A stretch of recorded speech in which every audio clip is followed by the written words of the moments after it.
Hello viewers, আসসালামু আলাইকুম। আজকে আমি আপনাদের সাথে শেয়ার করব তিলের নাড়ু। এখানে আমি তিলের নাড়ু বানানোর জন্য নারকেল নিয়েছি 100 গ্রামের মতো, চাউলের ফাঁকি নিয়েছি।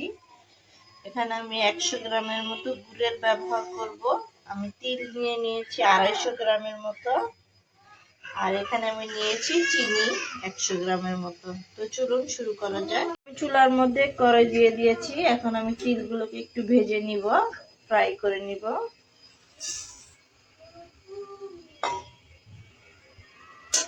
এখন আমি তিলগুলোকে একটু সুন্দর করে ফ্রাই করে নিব।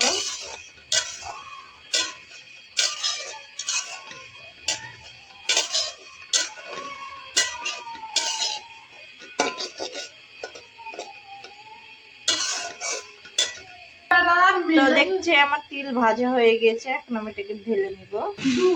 এখন আমি কড়াইয়ের মধ্যে তেল দিয়ে দিব পরিমাণ মতো। তেলের মধ্যে আমি আমার চিনিগুলোকে দিয়ে দিব। এখন এর সাথে দিয়ে দিব আমার গুড়।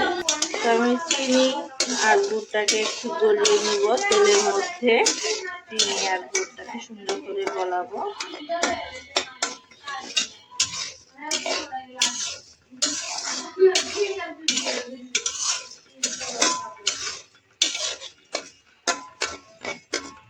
দেখতে পাচ্ছেন আমার চিনি আর গুড় গলে গিয়েছে। এখন আমি এর মধ্যে তিলগুলোকে দিয়ে দিব। তিলগুলোকে দিয়ে একটু ভেজে নিব। আর একটু আমি আমার নারকেলগুলো আর চালের ছাতুগুলোকে দিয়ে দিব।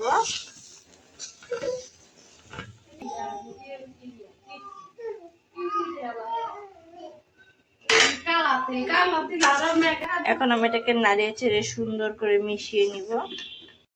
দেখতেই পাচ্ছেন আমার গ্রেভিটা আঠালো হয়ে এসেছে। এখন আমি এটাকে নামিয়ে নিব। নামিয়ে হাতের সাহায্যে গোল গোল করে নিব। আপনারা চাইলে এটার মধ্যে ঘিয়ের ব্যবহার। আমি এটাকে এখন নামিয়ে নিব।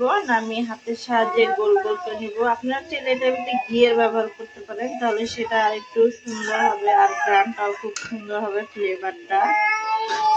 এখন আমি এটাকে নামিয়ে নিব। গরম গরম এটাকে আমি এখন গোল গোল করব। এখন আমি এটাকে গরম গরম গোল করে নেব। আমি 2 হাতে তেল মেখে নিয়েছি, দেখতেই পাচ্ছেন। গরম গরম গোল গোল করে নেব। ঠান্ডা হলে গোল করতে আপনার সমস্যা হবে, তখন এটা শক্ত হয়ে যাবে। দেখতেই পাচ্ছেন কতটা সুন্দর হয়েছে। এরকম করে আমি সবগুলোকে গোল গোল করে নেব। দেখতেই পাচ্ছেন তৈরি হয়ে গেছে আমার তিলের নাড়ু। আপনারা চাইলে খুব সহজে এভাবে তৈরি করতে পারেন তিলের নাড়ু। তো আজ এই পর্যন্ত, আবার দেখা হবে অন্য কোনো ভিডিওতে। আসসালামু আলাইকুম।